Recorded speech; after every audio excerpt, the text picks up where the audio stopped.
పరమశివుడు పార్వతీదేవితో అంటాడు, ఓ పార్వతీ, కాశీపట్టణానికి ఉన్నటువంటి వైభవం ఏమిటో తెలుసా? పాపములకు ఎదుర్చుక్క కాశీ, ఉపపాతములకు విషము కాశీ, కళ్యాణముల కాటపట్టు కాశీ, ముక్తికి పుట్టినిల్లు కాశీ. కాశీపట్టణం లోపలికి వెడుతుంటేనే రోమకూపములను ఆశ్రయించి ఉన్నటువంటి పాపరాశి పక్షి రూపంలో ఎగిరిపోయి చెట్లని పట్టుకుని ఉంటాయి.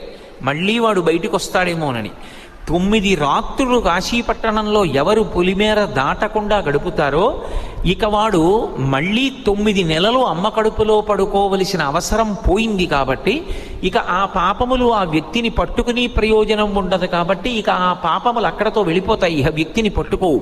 అందుకే కాశీపట్టణంలోకి ప్రవేశించాలంటే కాలభైరవుని యొక్క అనుమతి ఉండాలి. అటువంటి వైభవం కలిగినటువంటి కాశీపట్టణం పాపములకు ఎదుర్చుక్క